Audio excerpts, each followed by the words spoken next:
Muy bien, buenas tardes, vamos a dar inicio. Mónica, iniciamos. Gracias. Pues un Tenga cordial su cámara. sí la tengo enseguida. ¿Logran verme?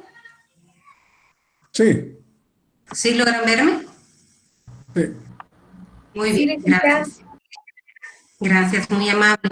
Pues un cordial saludo y es grato saber que seguimos contando con su interés y participación y vamos a dar inicio con unas indicaciones importantes para que tengamos una buena convivencia dentro de nuestra actividad, las cuales van a consistir en que puedan apagar, por favor, sus micrófonos y cámara, y si desean preguntar o comentar al conferencista, podemos hacerlo a través del chat. Y por último, vamos a solicitar que puedan encender sus cámaras para tomar una fotografía del evento. Bueno, vamos a dar inicio y quiero decirles que deseamos que tengan la mejor de las tardes, reciban una atenta bienvenida a esta conferencia inaugural denominada Epistemología de la Investigación Social, que forma parte de la tercera fase del Diplomado de Formación Extracurricular en Investigación Social para estudiantes de nuestra Escuela de Trabajo Social. En este momento voy a ceder el espacio al doctor Julio César Díaz Argueta, que es el coordinador del diplomado, quien explicará lo relacionado a este proyecto y presentará a nuestro distinguido disertante en la conferencia de hoy. El tiempo es suyo, doctor. Bienvenidos. Muchas gracias, un gusto saludarle, mi estimada licenciada Mónica Morales, doctor Julio César de León Barbero, apreciables compañeros y compañeras que se han interesado en cursar esta tercera fase, bienvenidos y bienvenidas. Realmente la Escuela de Trabajo Social está haciendo el esfuerzo de brindar formación extracurricular en materia de investigación, gracias al apoyo de un grupo de personas entusiastas que desde la primera fase hemos estado tratando de dar este giro y este insumo para mejorar la formación en investigación. Hemos conjuntado un equipo que ahora pues está también integrada la maestra Mónica Morales, coordinadora docente de la escuela, pero también está la doctora Sonia Suseli García y está también Ana Gabriela Gil, que fue auxiliar de cátedra en la primera fase y quedó dentro del equipo ya prácticamente para el apoyo correspondiente en este sentido. ¿Qué pretende el diplomado en esta fase? Pues prácticamente el proceso que se propone seguir pretende brindar a través de fases concretas todos los elementos interrelacionados en situaciones determinadas para el logro de objetivos específicos con la aplicación no solamente de los enfoques cuantitativo, cualitativo y mixto de la investigación, sino a la vez todas las herramientas y procesos cuya práctica brinde las competencias necesarias y estratégicas para comprender y aplicar todo lo que es el campo de la investigación social. De esa cuenta es que para esta fase hemos programado un ciclo de conferencias que se van a realizar regularmente el primer y tercer jueves de cada mes, iniciando ahora con el doctor Julio César de León Barbero, a quien le damos los agradecimientos y la más cordial bienvenida para esta actividad. ¿Cuáles son los objetivos que pretendemos directamente alcanzar como escuela?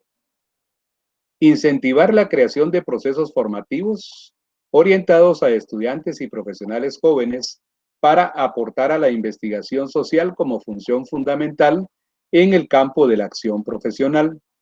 Brindar formación actualizada sobre enfoques, métodos y técnicas innovadoras para la investigación social.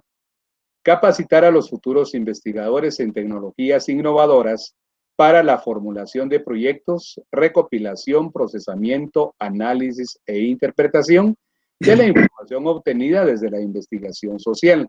Sistematizar la obtención de información, vincular a los participantes en los diferentes programas investigativos a nivel universitario y extrauniversitario, fortalecer la cultura investigativa en la Escuela de Trabajo Social, propiciar procesos de interaprendizaje para innovar las formas de hacer investigación y optimizar la oportunidad de hacer investigación en la dimensión aplicada para contribuir al desarrollo social de los ODS y de las prioridades nacionales de desarrollo, PND. Prácticamente esta fase, que conlleva de aquí a finales de noviembre, va a requerir la participación activa de los inscritos, porque después de cada conferencia vamos a tener el seguimiento con actividades en plataforma Moodle. Por eso se les ha pedido que se inscriban en ella, y si alguien ha tenido problema después de la conferencia, vamos a tener unos minutos para solventar algunas dudas y brindar algunas orientaciones en ese sentido. Esta fase, como ustedes saben, prácticamente pretende desarrollar el complemento a las dos fases anteriores que ya se realizaron. En la primera fase logramos prácticamente realizar la encuesta mundial de valores, que ya se finalizó y empiezan a circular los datos a nivel mundial, con un grupo de 122 estudiantes de la Escuela de Trabajo Social de primer año, y prácticamente muchos de ellos continuaron la segunda fase y ahora están en la tercera fase, y también hemos recibido a personas nuevas, porque siempre se da la oportunidad, aunque no lleven todo el proceso, pero sí reciben un diploma de participación en la fase correspondiente. La encuesta mundial de valores ha situado a la Escuela de Trabajo Social en el ámbito mundial de la investigación, gracias a la iniciativa que hemos tomado con el equipo ya mencionado, sin recursos, pero con mucha voluntad como trabajadores sociales. Ya están los diferentes links a nivel de las redes sociales donde pueden consultarlos, y la escuela pues circula a ese nivel gracias a ese esfuerzo.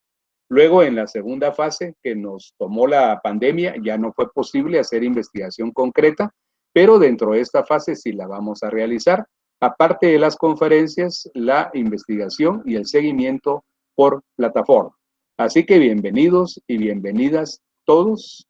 Es un verdadero gusto que estén con nosotros y brindarles la experiencia que hayamos obtenido y las inquietudes para su formación. En el caso de la conferencia de hoy, se planteó porque siempre es necesario contar con un basamento teórico, epistemológico y metodológico. Y en el ámbito teórico y epistemológico, creemos que uno de los referentes para el país es el doctor Julio César de León Barbero, amigo de hace mucho rato, compañero de mil batallas en diferentes programas universitarios en todos los niveles, y pues él siempre finamente colabora, y ahora pues va a dar esta primera piedra para dar el desarrollo de la fase, va a desarrollar el tema de la epistemología de la investigación. ¿Quién es el doctor de León Barbero? De una manera muy sencilla, para aprovechar al máximo el tiempo, él es licenciado en filosofía, egresado de la Tricentenaria Universidad de San Carlos de Guatemala, licenciado en teología de la Universidad Mariano Gálvez y doctor en filosofía, egresado de la Universidad Rafael Landívar, con mucha experiencia en docencia, con mucha experiencia académica. Así que, Julio, te damos la bienvenida y deseamos escuchar tus valiosos aportes para este semillero de investigadores del trabajo social guatemalteco. Bienvenido. Muchísimas gracias. Quiero, en primer lugar, agradecer al doctor Julio César Díaz y a la maestra Mónica Morales la deferencia hacia mi persona, así como la oportunidad de dirigirme a todos ustedes abordando el tema que ya se ha anunciado. Para entrar directamente en materia, voy a abrir una presentación en PowerPoint. Vamos a ver.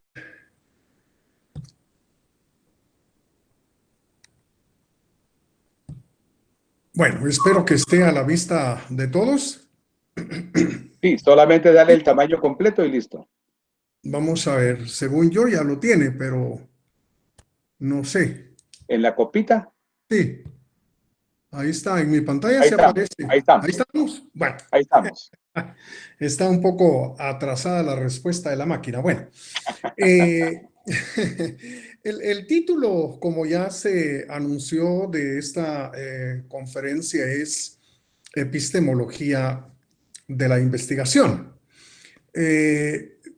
Tenemos algunos objetivos que queremos alcanzar con esta exposición y son los siguientes. En primer lugar, queremos aclarar qué es la epistemología, qué debemos entender por epistemología. Luego, queremos también proveer una visión bastante breve de la temática que le es propia a la epistemología.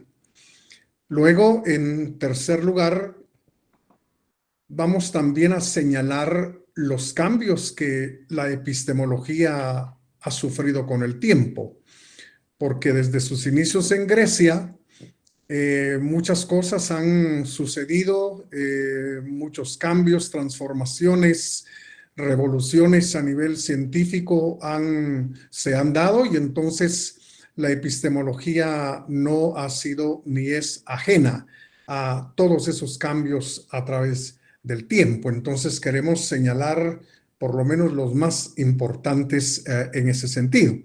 Y finalmente deseamos establecer cuál es la importancia que la epistemología y su temática tienen en los procesos de investigación. En nuestro caso, pues la investigación orientada hacia lo social, hacia lo humano, hacia lo filosófico, para decirlo en una sola palabra. Muy bien, entonces vamos a comenzar por recordar que originalmente lo que hoy se denomina epistemología recibió el nombre de teoría del conocimiento. De hecho, la palabra epistemología literalmente significa eso, teoría del conocimiento, porque la palabra griega episteme significa conocer y logos significa tratado. Entonces, de alguna manera, los orígenes, digamos, de la expresión nos llevan al título, digamos, general que en sus inicios la disciplina tuvo como teoría del conocimiento. Entonces, cuando surgió en Grecia, el interés estaba enfocado hacia el conocimiento en términos generales, tanto el conocimiento del día a día como el conocimiento, digamos, filosófico, el conocimiento de los valores, en fin, etcétera.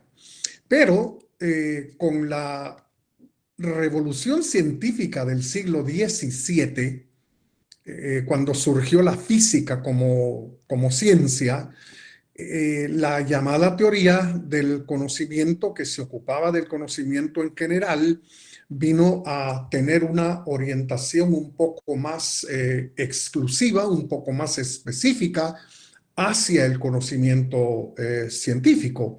De tal manera que cuando hoy en día se habla de epistemología, se piensa inmediatamente en ese conocimiento que proviene de la ciencia. Ahora, nosotros no queremos realmente tener una visión parcial, digamos, de esta disciplina filosófica, por lo que comenzaremos por la teoría del conocimiento en general, para luego aterrizar en la teoría que se ocupa del conocimiento científico estrictamente hablando. Bueno, en cuanto a la evolución que la epistemología ha sufrido, vamos a ocuparnos aquí de tres momentos. Hablaremos para comenzar de la epistemología tal como ésta surgió en la Grecia antigua. El segundo cambio en el proceso evolutivo de nuestra disciplina tiene que ver con la epistemología después de la revolución científica del siglo XVII, cuando se propuso un método nuevo y un lenguaje también nuevo para expresar el conocimiento estrictamente de la ciencia. Y en tercer y último lugar, haremos referencia, aunque fuese brevemente o aunque sea brevemente, a la llamada epistemología postmoderna. Entonces, de esos tres momentos nos vamos a ocupar en lo que atañe a la evolución que la disciplina ha sufrido a lo largo del tiempo. Y por supuesto, lo que vamos a ver en la exposición, espero yo, es que a lo largo del tiempo algunas cuestiones han permanecido desde el siglo VI antes de Cristo hasta los inicios del siglo XXI, pero que también ha habido algunos cambios, algunos de ellos muy radicales, muy profundos en la epistemología. Bien, recordemos entonces, hablando de la Grecia antigua, que la epistemología surgió con la filosofía. Como lo sabemos todos, la filosofía en términos generales surgió precisamente en la Grecia antigua porque se dieron una serie de condiciones, tanto sociales como teóricas, que condujeron al aparecimiento de ese gran discurso que hasta el día de hoy conocemos como la filosofía. Entonces, así como con la filosofía en general en Grecia surgió la ética, la filosofía política, la filosofía social, la antropología, en fin, etcétera, pues también junto con el surgimiento de la filosofía en Grecia surgió la epistemología, sobre todo al preguntar primero sobre la posibilidad del conocimiento. Es decir, esta es una cuestión realmente muy, muy importante en todo proceso de investigación. Comenzar por las preguntas más fundamentales, no dar nada por sentado, no creer que todo el mundo sabe de qué estamos hablando, sino comenzar realmente por las preguntas más esenciales y fundamentales. En este caso, la pregunta esencial era: ¿es posible conocer o no le es posible al hombre el conocimiento de la realidad del mundo y de sí mismo? Aunque cueste un poco difícil creerlo, hubo dos posturas. Una postura que rechazaba la posibilidad del conocimiento y la otra que aceptaba plenamente la posibilidad del conocimiento. Quienes negaban que no era posible conocer, pues se referían, digamos, a posiciones más bien subjetivistas, que cada sujeto tiene su propio punto de mira. Otros hicieron alusión al cambio continuo que va sufriendo la realidad y el mundo frente a nuestros ojos. Y entonces, en ese sentido, Parménides fue quien afirmó que nadie se moja los pies, por decirlo así, en la misma agua de un río. Es decir, todo está fluyendo, todo está cambiando y por lo tanto el conocimiento de la realidad es imposible, porque lo que en este momento conocemos, en el momento siguiente ya no es lo que era. Ahora bien, esta postura, conocida como escepticismo, pues resultó perdiendo y triunfó, por decirlo de alguna manera, la postura que aceptaba plenamente la posibilidad que el hombre tiene de conocer el mundo. Obviamente, la postura que negaba el conocimiento resultó perdiendo y resultó abandonándose porque es, si ustedes se dan cuenta, una posición autocontradictoria. Porque si decimos que no podemos conocer, ya conocemos una cosa, que no podemos. Y entonces, esta cualidad, digamos, de ser autocontradictoria, la postura la llevó a abandonarse para que triunfara realmente la idea de que el hombre tiene posibilidad de conocer la realidad. Pero también los griegos se preocuparon por el origen del conocimiento. ¿Dónde realmente se origina el conocimiento que tenemos del mundo? Fundamentalmente también en relación a esta interrogante hubo dos posiciones. En primer lugar, la posición de aquellos que afirmaban que el único instrumento que el hombre tiene para conocer la realidad es la razón. Por ello es que esta postura es conocida hasta el día de hoy como racionalismo. La idea, digamos, de que el hombre tiene un aparato racional, una inteligencia que lo faculta para el conocimiento de la realidad, es algo que surgió en los primeros momentos en que la filosofía vino a la existencia.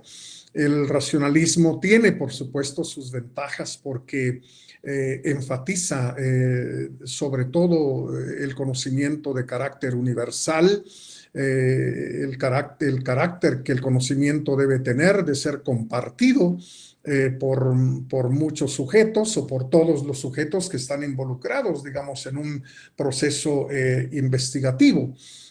Aparte de que el racionalismo también enfatiza la coherencia lógica que debe tener el discurso que se elabora sobre el conocimiento que tenemos del mundo. Pero aparte del racionalismo surgió otra postura respecto al origen del conocimiento. Y fue básicamente Aristóteles quien vino a privilegiar los sentidos como la fuente del conocimiento que tenemos del mundo. Según Aristóteles, no hay conocimiento que no sea obtenido por la vía de la experiencia sensorial, por la vía de la experiencia sensible, ¿verdad? Aristóteles llegó a decir que teniendo todos el deseo de conocer, para ello empleamos por un lado el sentido de la vista y también el sentido del oído. Y entonces esta postura que se conoce hasta el día de hoy como empirismo fue de alguna manera la contraparte al racionalismo. Ahora, si bien es cierto, el empirismo tiene, digamos, como ventajas el atenerse a los hechos, el atenerse a lo que se observa y a lo que aparece realmente ante nosotros. El empirismo también tiene algunas limitaciones y algunas dificultades, ¿verdad? Como lo es la imposibilidad de acceder a lo universal. Porque la verdad es que no hay experiencia de lo universal. Toda experiencia es experiencia de lo particular y de lo concreto. Y entonces estas dos posiciones, la del racionalismo y del empirismo, pues fueron dominantes durante un buen tiempo a lo largo de la filosofía occidental, hasta que llegó el siglo XVIII con el filósofo alemán Immanuel Kant, quien hizo una propuesta de que no hay necesidad de que haya un pleito entre la razón y los sentidos, sino que más bien tanto nuestra capacidad racional como la experiencia sensorial, pues son facultades que juntas nos pueden proveer el conocimiento acerca de la realidad. Pero también la epistemología surgió cuando los filósofos griegos se comenzaron a preguntar por la validez del conocimiento, o sea, el importante problema de la verdad. ¿Cómo sabemos que el conocimiento que tenemos sobre el mundo es verdadero? ¿Cuáles son los criterios? ¿Cuáles son los parámetros para saber si el discurso que estamos elaborando en relación con lo que observamos, con lo que vemos, con aquello con lo que nos topamos, digamos, en el mundo, es verdadero o por el contrario es falso? Y entonces, pues fundamentalmente hubo también dos respuestas al respecto, la del racionalismo, que como ya dijimos, enfatiza la coherencia, enfatiza la congruencia lógica. Y por otro lado, la del empirismo, que enfatiza la adecuación del pensamiento con los hechos. Y entonces, estas preocupaciones sobre la posibilidad del conocimiento, el origen del conocimiento y la validez del conocimiento o la cuestión de la verdad, dieron origen a la teoría del conocimiento en Grecia. Pero también recordemos brevemente que en Grecia ocurrió, digamos, precisamente el surgimiento de la filosofía en general, porque precisamente allí se llevó a cabo lo que se conoce como el descubrimiento del logos. Porque no es que no hubiera explicaciones sobre los fenómenos del mundo antes del aparecimiento de la filosofía y de la epistemología en Grecia. Sí, pero aquellas explicaciones tenían el carácter de mitos. Los mitos que han sido, digamos, las primeras respuestas humanas a las preguntas sobre el origen de todas las cosas, pues son prácticamente algo que pertenece a toda cultura que haya aparecido sobre la faz de la tierra. Romanos, griegos, en fin, etcétera, tuvieron sus explicaciones mitológicas respecto al origen de todas las cosas, el origen del mundo, el origen del hombre, el origen del bien, el origen del mal, se explicaron siempre en función de mitos. Pero llegó un momento alrededor del siglo VI antes de Cristo, cuando se abandonó realmente el mito tras el descubrimiento del logos. La palabra logos significa, por una parte, razón, pero por otro lado significa también, digamos, orden. Y entonces, ese descubrimiento de que el hombre es capaz de conocer el mundo y de encontrar explicaciones sobre el mundo, pues encontró también fundamento en la idea de que el mundo es un todo perfectamente ordenado, ¿verdad? Y entonces, cuando se descubre tanto la estructura, digamos, que el mundo tiene, que es una estructura también racional, o sea, una estructura que la razón humana es capaz realmente de captar, de capturar, comienza entonces a elaborarse el discurso filosófico. Pero también vino a privilegiarse aquella explicación o aquellas explicaciones que tuvieran un carácter eminentemente racional, donde se presentaban argumentos, donde se presentaban pruebas, digamos, de carácter lógico, racional o empíricas, las pruebas, pero, digamos, estas explicaciones que el hombre iba elaborando sobre el mundo y sobre la realidad, pues tenían el carácter de ser perfectamente congruentes con la capacidad racional del hombre. Esto, en términos generales, generó una actitud frente al mundo, una actitud eminentemente teórica. Ahora, recordemos que la palabra teoría viene del griego theorein. La palabra theorein en griego no tiene que ver nada con theos, o sea, con Dios, no, absolutamente nada que ver con eso. Theorein significó fundamentalmente ver como uno ve en el teatro. Es decir, el hombre griego supo colocarse como un espectador, alguien que está observando lo que acontece frente a sí, como cuando asistimos al cine o al teatro, sentados en nuestra butaca, pues observamos la trama de la película, la trama de la obra del teatro, es decir, somos realmente espectadores frente a la realidad y frente al mundo.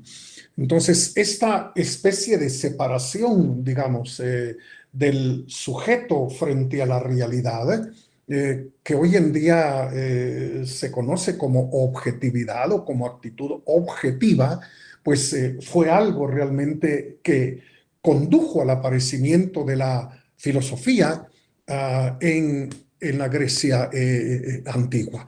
Ahora, ciertamente la palabra teorein o teoría o actitud teórica frente al mundo sufrió de alguna manera un tipo, digamos, de cambio básicamente con el latín, ¿verdad?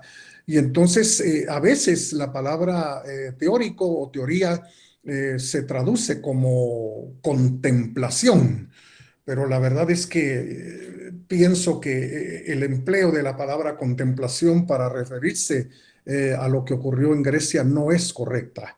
¿Por qué? Porque dentro de la palabra contemplación va la palabra templo. Y contemplación entonces tiene que ver con una especie de arrobamiento religioso, lo que se experimenta, digamos, dentro del templo y nada que ver realmente con la actitud griega frente al mundo, ¿no? Bueno, valga eso como una aclaración. Ahora bien, luego de referirnos a Grecia, nos corresponde mencionar, aunque sea brevemente, la denominada revolución científica del siglo XVII. Recordemos que antes del siglo XVII todo pertenecía al ámbito de la filosofía y la filosofía lo era todo. Pero en el siglo XVII una parte de la filosofía, que era la filosofía natural, se convirtió en una ciencia independiente que recibió el nombre de física, ¿verdad? Y entonces esa revolución científica fundamentalmente vino a hacer dos cosas: a imponer, digámoslo así, una metodología de características muy particulares que antes no había existido, y también vino a hacer énfasis en que el conocimiento del mundo debe expresarse con un lenguaje muy, muy, muy particular, ¿verdad? Que para decirlo rápidamente, es el lenguaje de la matemática, ¿verdad? Entonces, el método de la observación bajo condiciones controladas y el empleo de la matemática como lenguaje para expresar el conocimiento que se tiene del mundo fueron quizá las dos aportaciones más importantes de la denominada revolución científica en el siglo XVII.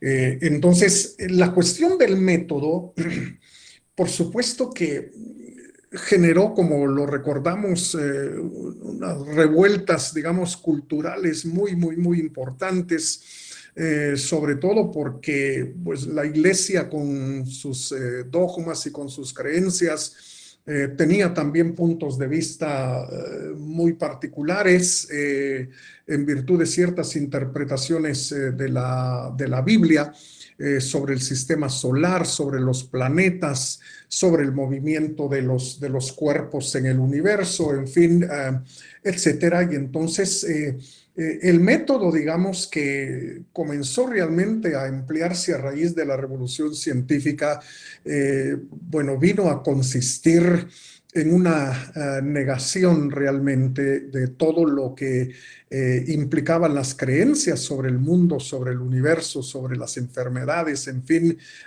etcétera. Y eso pues generó en cierto modo persecuciones, muertes incluso, ¿verdad? Es decir, hay que recordar sobre todo el caso de Galileo Galilei, pues, ¿verdad? Y entonces, esta metodología, que como dije, fundamentada en la observación bajo condiciones controladas, pues comenzó a proveer explicaciones que antes realmente no se habían dado, y toda una serie, digamos, de falsas creencias y de supersticiones comenzaron a venirse al suelo, como decimos común y corrientemente. Ahora bien, para mencionar, digamos, aquí algunas de las características de aquel espíritu científico del siglo XVII, voy a referirme al pensamiento del filósofo francés Augusto Comte.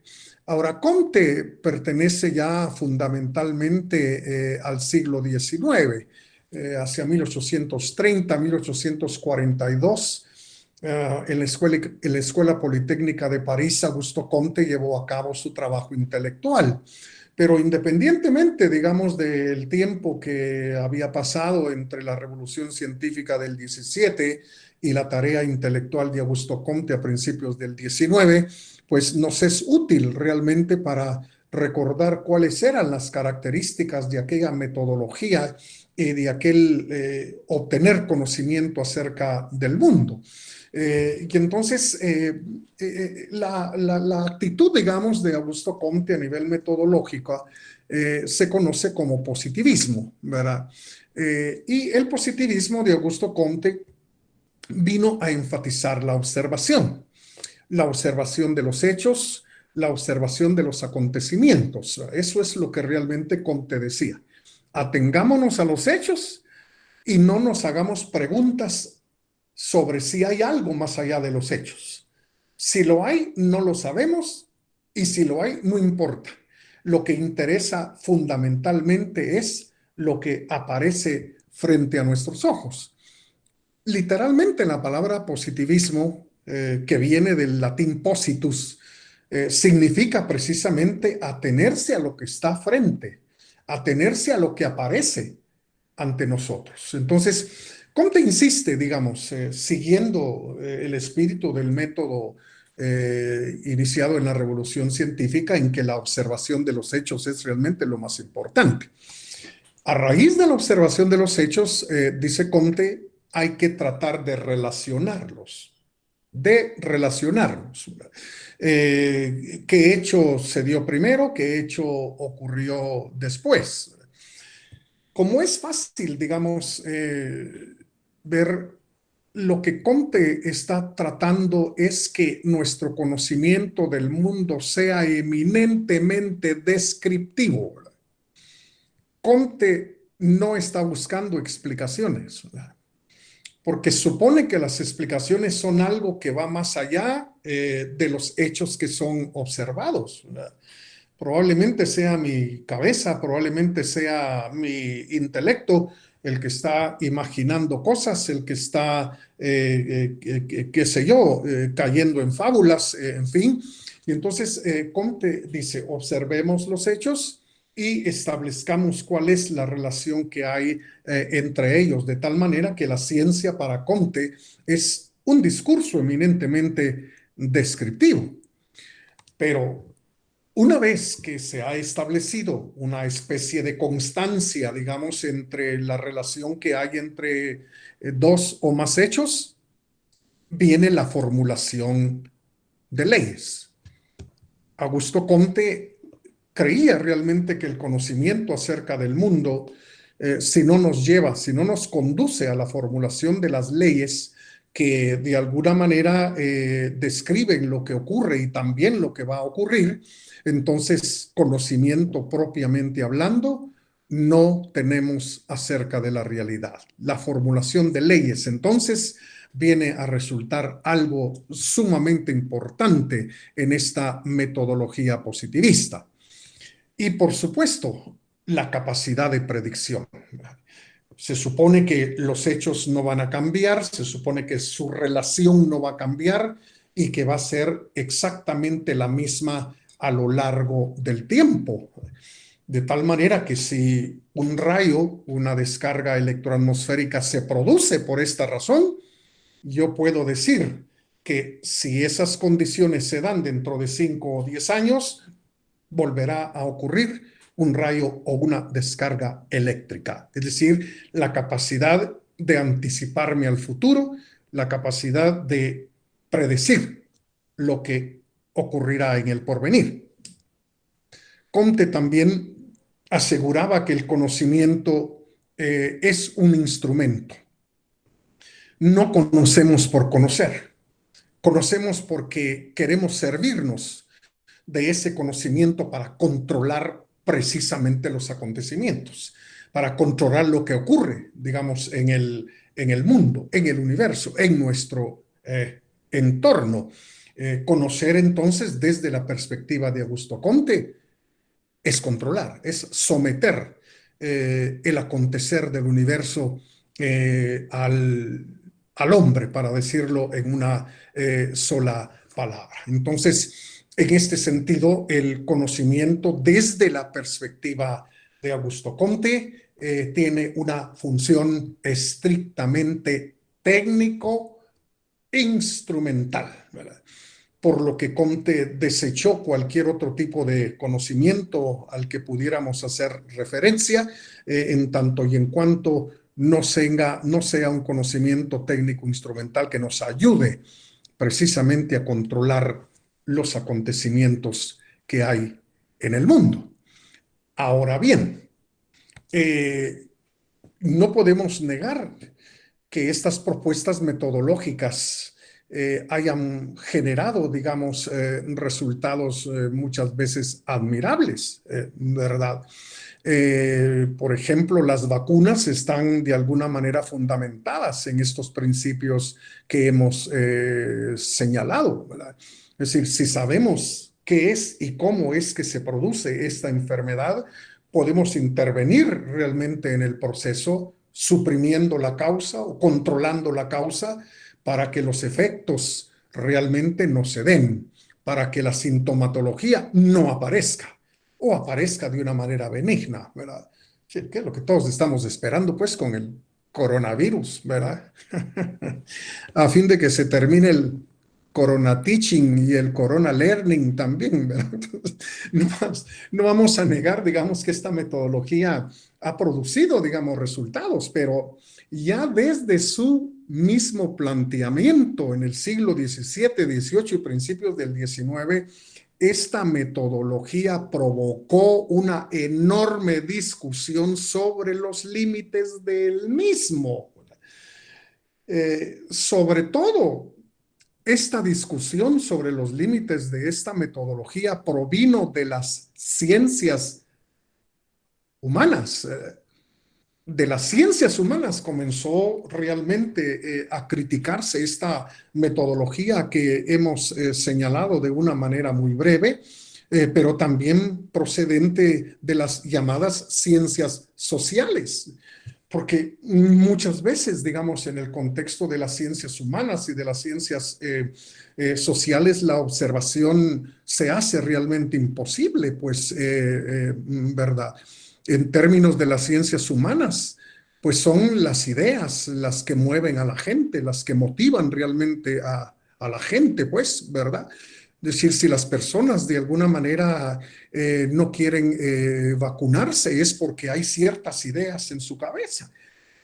Si la gente no quiere, digamos, aceptar una cierta medicina, es porque hay ciertas creencias, digamos, en su cabeza. Es decir, el comportamiento, la conducta de los seres humanos, pues no es como la conducta de un átomo ni la conducta, digamos, de un cuerpo físico, sino que tiene que ver con cosas que son reales, pero que no podemos observar. Las ideas, los valores, las creencias, y que están allí, pues, ¿verdad? Y a nivel social, pues, ya no digamos, ¿verdad? Es decir, cuando el economista quiere realmente ocuparse del llamado sistema de precios, no hay nada que observar. Es decir, el sistema de precios no puede ser observado, pues, ¿verdad? Y entonces, precisamente de las ciencias humanas y de las ciencias sociales provino, digamos, una enorme discusión sobre la metodología que había iniciado con la física, la revolución científica.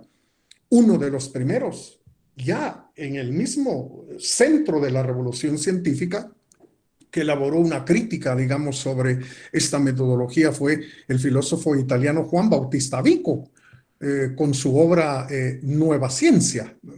Vico lo que le decía realmente a los físicos es que por ocuparse del universo físico y material se estaban desocupando o estaban ignorando lo verdaderamente humano, lo auténticamente humano, como el arte, la religión, la literatura, la historia, en fin. Entonces, ya ahí tenemos una relación, digamos, o una reacción de parte de un filósofo preocupado por lo humano ante la metodología imperante de la física. Pero el filósofo alemán Wilhelm Dilthey, pues también reaccionó en contra, sobre todo, del positivismo de Augusto Comte, porque Dilthey, pues, era un historiador, ¿verdad? Y sucede que el historiador no tiene hechos que observar, sencillamente porque los hechos que le interesan ya ocurrieron hace cientos de años. Si un historiador está interesado en la Reforma Protestante o en el afán de Napoleón por conquistar Europa, ¿qué va a hacer? Lutero ya no existe, hace más de 500 años. Y Napoleón tampoco. Esos actos no volverán a ocurrir. Entonces, Dilthey, como interesado, digamos, en la vida estrictamente humana y en la historia y en la acción humana, rechazó rotundamente la metodología de las ciencias físicas, porque según él no son aplicables esas técnicas a los hechos y a los fenómenos que le interesa concretamente al historiador como científico social. Pero también el filósofo alemán Edmund Husserl, en el ámbito de la filosofía, reaccionó a principios, digamos, del siglo XX, finales del XIX y principios del XX, en contra de ese cientificismo.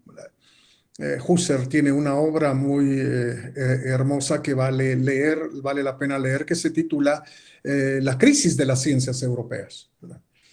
Donde Husserl señala que en Europa, a pesar de los grandes logros que las ciencias naturales han realmente tenido, hay una crisis que tiene que ver con lo humano, una crisis que tiene que ver con lo social, una crisis que tiene que ver con lo político, es decir, con todo lo que atañe al ser humano como tal, ¿verdad? Y entonces se hizo evidente de este modo las grandes limitaciones del positivismo ante los fenómenos propios de la vida humana y de la vida en sociedad. Ahora, postmodernamente hablando, ya en nuestra época y en nuestro tiempo, pues ocurrieron algunos hechos que hicieron realmente que se diera una transición hacia nuevos modelos del conocimiento, hacia nuevos paradigmas de la investigación y el conocimiento. En primer lugar, habrá que recordar la teoría de la relatividad de Albert Einstein, donde el tiempo y el espacio son relativos y entonces todo depende de dónde y cuándo esté colocado el observador, ¿verdad?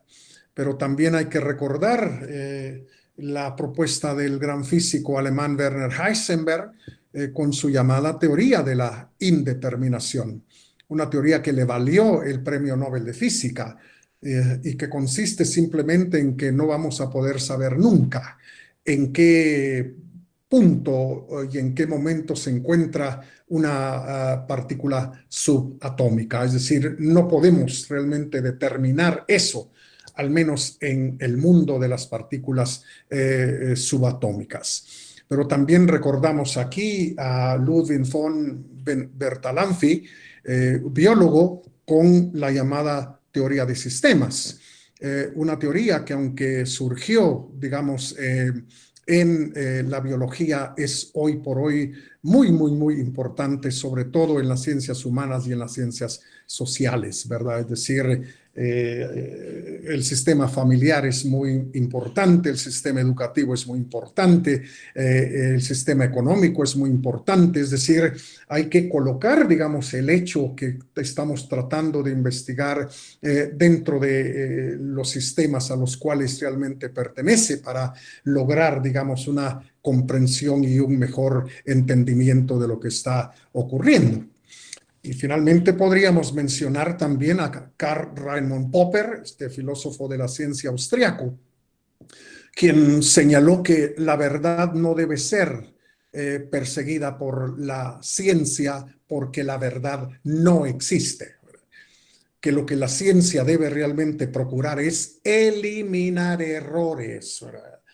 Ese es el trabajo científico según Popper, ir eliminando errores, no decir aquí tenemos la verdad, ¿verdad? Hemos encontrado la verdad, la tenemos por los cuernos, no.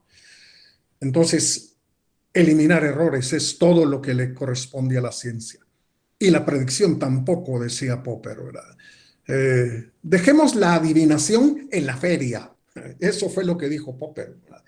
Porque solo a la feria va uno para que un canario le saque un papelito ahí para ver qué le va a pasar mañana. Entonces, sí, Popper también está contrario realmente a la predicción. Y criticó también los procesos inductivos, ¿verdad? Es decir, para Popper realmente la inducción no debería de ser dominante en el trabajo de la ciencia, sino más bien la deducción, ¿verdad? Es decir, partir de teorías para llegar, digamos, a explicaciones más amplias y que estas explicaciones sean congruentes con las teorías que ya se manejan y se tienen, por supuesto, en cualquier ámbito de la ciencia. Y por último, pues quisiera recordar aquí a Paul Feyerabend. Este filósofo tiene una obra que vale la pena leer, muy sencilla realmente de leer, a pesar de lo pesado de su contenido. Es sencilla la obra de Feyerabend y se titula Contra el método. Está en línea la obra de Feyerabend. Y realmente en esa obra Feyerabend se opone a que el método científico se aplique como si fuera una receta, ¿verdad? Si aquí están los pasos, mire, vaya 1, 2, 3, 4 y entonces usted ya va a ver qué gran descubrimiento va a ser, qué gran proyecto de investigación realmente usted va a tener, dice Feyerabend. El método científico no es una receta, ¿verdad? Y hay un capítulo que es el que más me gusta a mí de la obra de Feyerabend que se titula Todo vale. Todo vale. Es decir, en los procesos de investigación es el investigador el que realmente debe ingeniárselas, debe imaginárselas, cómo realmente proceder, cómo tratar, ¿verdad? Porque muchos descubrimientos de la ciencia nunca fueron producto realmente de la aplicación de una metodología estricta. Muchos de esos descubrimientos fueron obra incluso de la casualidad, del chiripazo, como decimos aquí en Guatemala. Para ir terminando, quisiera realmente decir que la epistemología se relaciona estrechamente con la investigación porque nos informa sobre cómo nuestra ciencia ha ido evolucionando. La epistemología también se relaciona con la investigación porque nos ayuda a decidir el criterio epistemológico que vamos a emplear.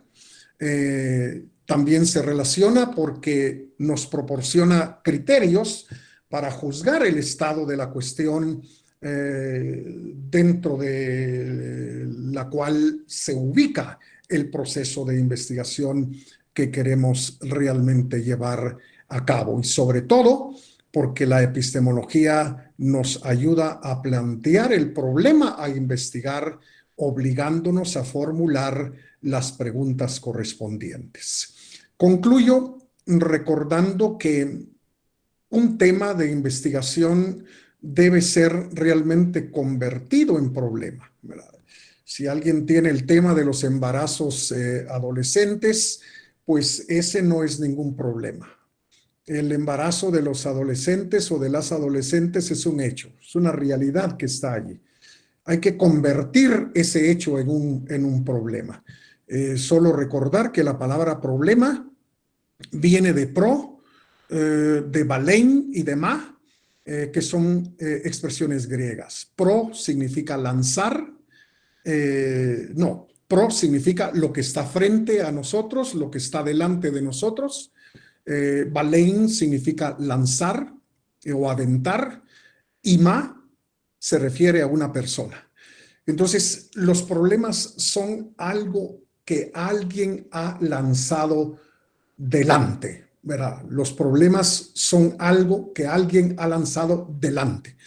Y para poder convertir en un problema a ser investigado un tema o un hecho, lo que tenemos que hacer es plantearnos todas las preguntas que sea necesario plantearse sobre la cuestión, porque si no, no vamos a tener nada que investigar. Bueno, yo voy a dejar aquí mi exposición para dar el tiempo a quienes están dirigiendo la reunión. Entonces, vamos a ver. Okay. Ay, no sé, creo que me salí de la reunión, ¿no? No, todavía. Ah, bueno, no. Ah, ok. Ahí está. Ahí Estamos ya. La tecnología me supera. No, para nada. Aquí estamos, pues, doctor Barbero. Gracias por su brillante, explicación ante todas estas cuestiones que la teoría del conocimiento, pues, desde sus orígenes y desde toda la evolución que usted nos explica, pues nos logra aclarar algunas situaciones hasta el momento. Pero quisiéramos ver si hay algún planteamiento, algún comentario, alguna pregunta que tengan los participantes esta tarde. Lo pueden hacer a través del chat. Vamos a estar acá revisando si hay alguien con alguna pregunta, algún comentario al respecto.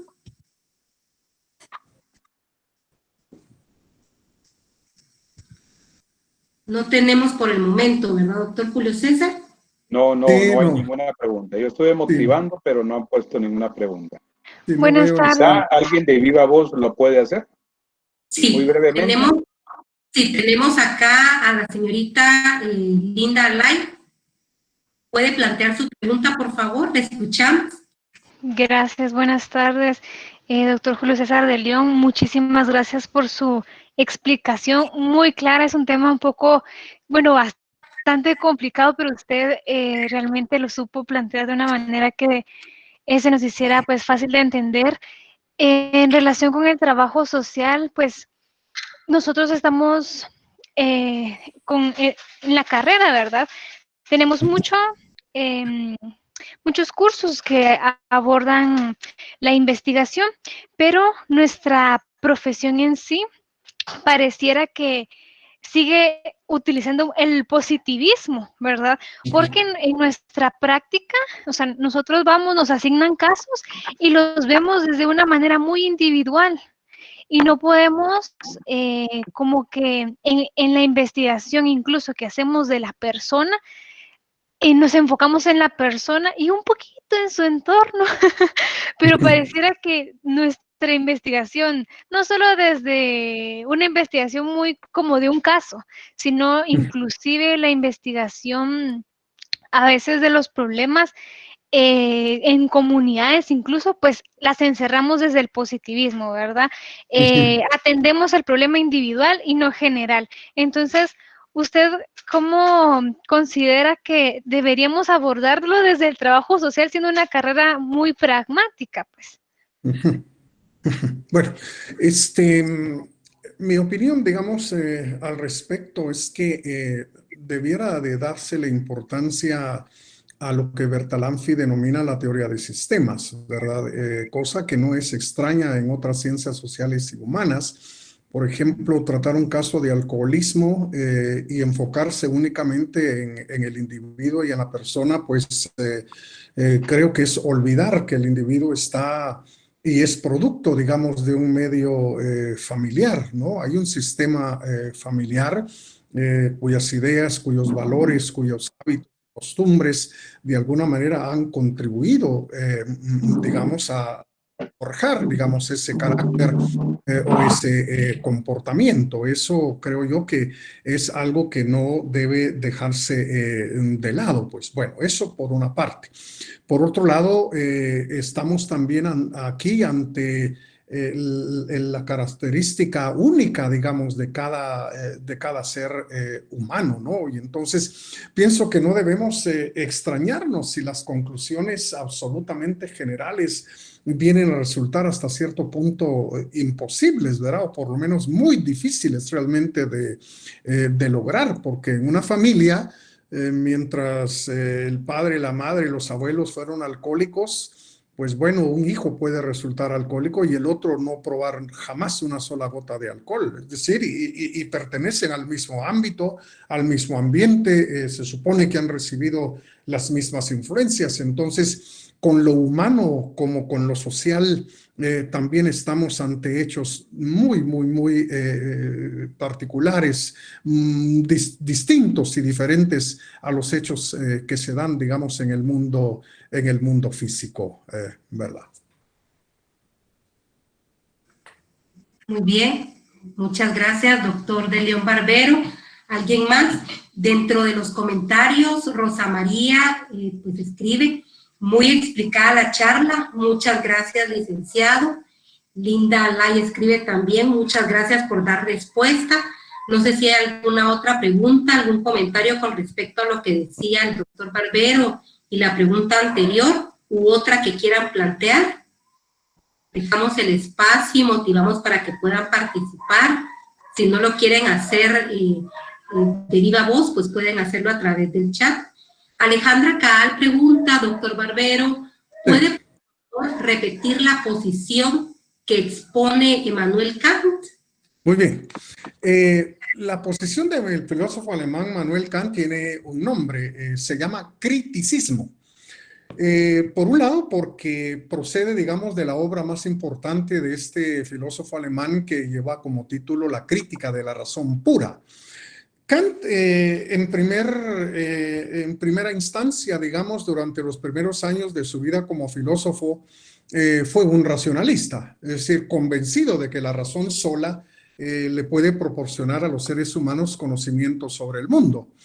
Pero luego de leer, digamos, la obra de un filósofo empirista británico como fue David Hume, el mismo Kant confesó: Hume me despertó de mi sueño dogmático.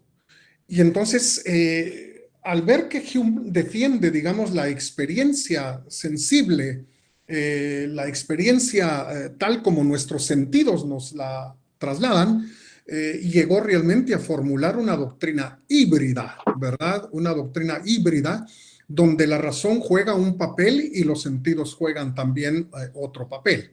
De manera muy breve, según Kant, conocimiento la razón no trae cuando venimos a este mundo, que es algo que todos los racionalistas afirmaban. No, cuando nacemos no traemos ideas ni conocimientos de ninguna naturaleza, pero sí traemos ciertas formas, es decir, el intelecto humano tiene ciertas formas que fundamentalmente, según Kant, son tres. Por una parte, el espacio, por otro lado, el tiempo, y por otro lado, la causalidad. Es decir, según Kant, estos tres principios, si queremos decirlo así, le pertenecen al intelecto humano. Cuando vemos el mundo, captamos siempre las cosas ubicadas espacialmente, a la derecha, a la izquierda, arriba, abajo. Captamos el acontecer temporalmente. Esto ocurrió primero, esto ocurrió después. Y también causalmente, ¿verdad? No pensamos que un hecho ha ocurrido así por pura casualidad, sino que algo debe haber detrás de este hecho que lo generó y que lo causó. Bueno, la mente humana, la razón humana es así, según Kant. Pero estas formas del intelecto son vacías, si no tienen absolutamente contenido.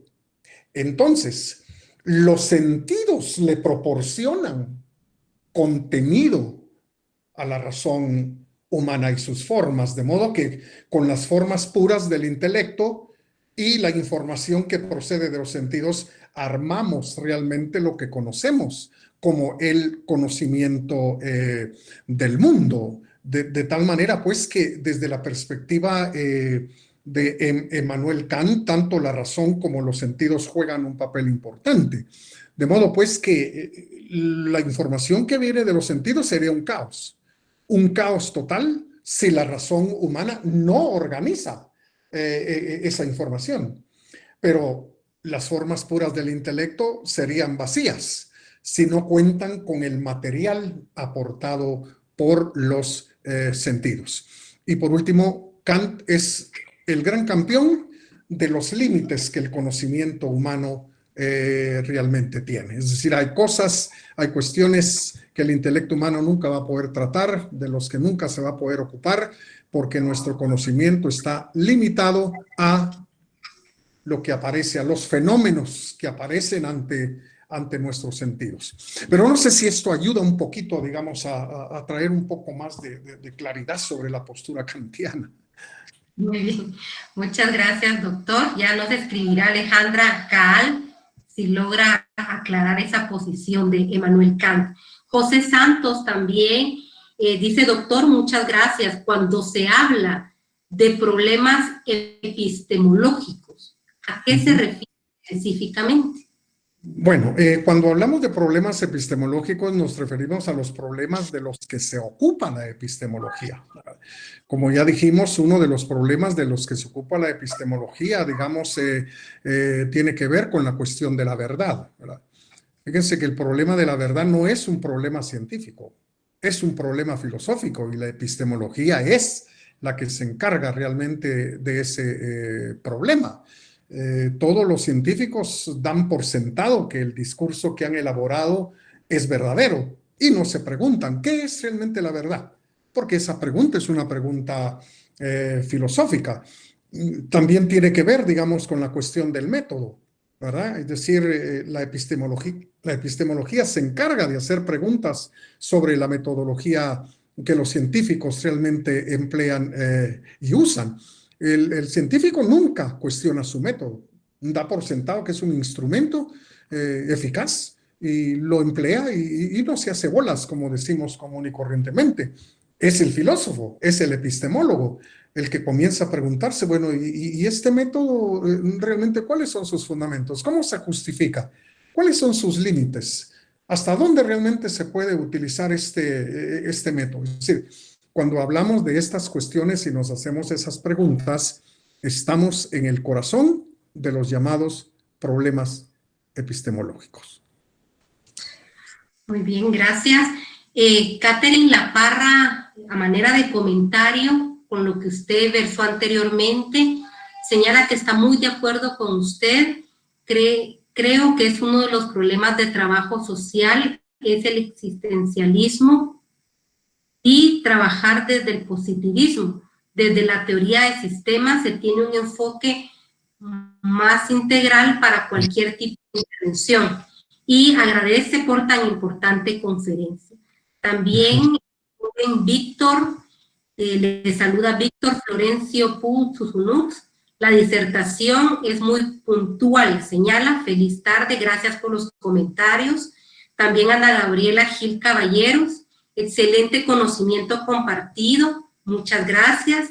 Brian Sumalé dice que es muy acertada la conferencia y tiene una duda. En nuestra sociedad actual, ¿la razón se interpone ante los sentidos o viceversa?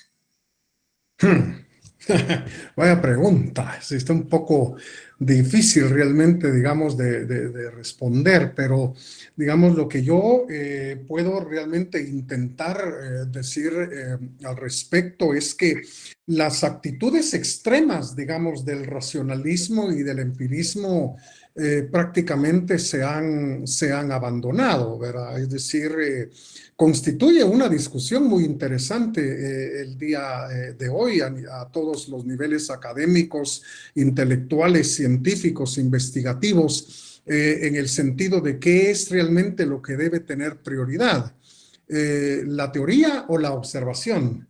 Y difícilmente, digamos, se puede optar por la una o la otra, pues porque cuando observamos los hechos, pues esa observación prácticamente no nos sirve de mucho. Tenemos que comenzar a elaborar hipótesis, ¿no? Y las hipótesis no se encuentran en el mundo ahí tiradas. Y las hipótesis son el resultado de la capacidad racional, digamos, del investigador. Entonces, en ese sentido, es difícil que haya una observación pura. Siempre es necesaria el trabajo hipotético, digamos, del investigador. Pero también una hipótesis no se da así meramente en el aire, tiene que estar relacionada de alguna manera con los hechos. Ya el proceso nos indicará, pues, si es una hipótesis digna de ser tomada en cuenta, digamos, como probable explicación o parcial explicación, o si hay que abandonarla. En todo caso, como sabemos, una hipótesis nula es de mucha utilidad también, ¿verdad? Porque se deja establecido para los demás investigadores: no sigan este camino porque no conduce a ninguna parte. Y entonces viene a resultar también muy importante, digamos, dejar en claro que una determinada hipótesis no es un buen camino a seguir para un proceso de investigación. Muy bien, doctor. Acá pues responde Alejandra Caal, la que había hecho la pregunta anterior, que está muy bien entendido y muchas gracias. Entonces, si ya no hay, aquí hay un comentario de María José Max: considero que la explicación fue muy dinámica. Entonces, si no hay alguna otra pregunta, bien, tenemos acá. Así nos gusta que este espacio sea un poquito para intercambiar y profundizar lo que ya nos expuso el doctor. Brian Sumalé dice que gracias por la respuesta, doctor. Linda Ruiz nos pregunta que la investigación social se ve influenciada por el criticismo de Kant, el positivismo de Comte y los nuevos paradigmas como la teoría de los sistemas de Bertalanffy. Esto es lo que llegó a concluir y agradezco al doctor Julio César de León. Esa es la conclusión del aprendizaje que le deja a la señorita el día de hoy, su participación acá con nosotros, doctor. Muchas gracias. Bueno, muchas gracias. No sé si hay alguna otra pregunta, por favor. Esperemos acá unos segunditos para ver si hay alguna otra pregunta que quieran hacerle al doctor, aprovechando que él es experto en la materia y definitivamente puede profundizar aún más otros elementos. Bueno, sí, solo agradecimiento a la Escuela de Trabajo Social por estas ventanas al conocimiento. Muchas gracias. Para nosotros como Escuela de Trabajo Social es un placer el poder debatir y dialogar sobre estos temas. Linda Lai pregunta sobre la postura epistémica.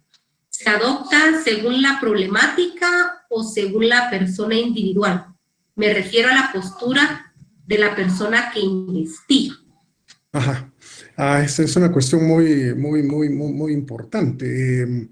Yo creo que las dos cosas son realmente muy valiosas. Es decir, tomar en cuenta el tipo, digamos, de problema con el que se está tratando, que se está investigando, digamos, el carácter mismo o la naturaleza del problema puede indicar cuál es realmente, digamos, el procedimiento epistémico que se debe realmente seguir, ¿verdad? Pero también tiene que ver con el mismo investigador, ¿verdad? Es decir, en la medida en que un investigador se ha vuelto, como dijéramos, ducho en el empleo, digamos, de algún punto de vista epistémico, se ha vuelto experto, alguien que ha cargado ya, digamos, durante buen tiempo y ha empleado, digamos, esa perspectiva, pues le va a resultar mucho más fácil, digamos, acercarse al problema y tratar de proponer una respuesta, una solución o proponer una hipótesis perfectamente valedera, ¿verdad? Entonces creo que las dos cuestiones son realmente muy importantes. Ya pasó el tiempo, esta es otra cosa que no mencionamos, pero brevemente. Ya pasó el tiempo en que o se privilegia el objeto o se privilegia la conciencia, digamos, del investigador. Eso ya quedó atrás. Hace muchísimo tiempo, digamos, que eso quedó atrás. Sobre todo desde la obra, digamos, de algunos filósofos europeos. El nombre se me escapa de alguien en concreto aquí en este momento, pero digamos la posición realmente que se ha venido cultivando es que no hay objeto que no sea objeto para una conciencia y no hay conciencia que no sea conciencia de un objeto. Entonces no se puede realmente hacer una separación, digamos, radical entre el objeto que se va a estudiar y el sujeto que va a estudiarlo, porque el uno y el otro son perfectamente interdependientes. Muy bien, muchas gracias, doctor. Ya los últimos comentarios. La doctora Susi dice, gracias, doctor, por compartir sus valiosos conocimientos. Saludos. Edna Reynosa, excelente la información compartida. Gracias por la oportunidad. Y esta es la última pregunta que viene relacionada con la anterior. ¿Qué pasa cuando el investigador no tiene una postura epistémica determinada? Bueno, podría ser una ventaja. Podría ser hasta cierto punto una ventaja, siempre que recurra a una, en cualquier momento, ¿verdad? Ya sea que se la encuentre o le haya sentido por casualidad o que decida de manera voluntaria partir, digamos, de esa posición epistémica. Entonces, porque no se puede definitivamente abordar, digamos, ningún problema e investigarlo si no es a partir de una postura epistémica. Entonces, podría ser una ventaja no tener ninguna, realmente. Bueno, para finalizar, solicitamos la participación del doctor Julio César Díaz Argueta, coordinador del proyecto, para que pueda darnos las palabras de cierre en nuestra actividad. Muy bien, solo le voy a pedir a Julio si puede ser tan amable de dejar de compartir para que Mónica comparta ahí un documento. Está bien. Sí, gracias, gracias Julio. Bueno, como ven, apreciables compañeros y compañeras, no nos equivocamos al invitar al doctor Julio César de León Barbero.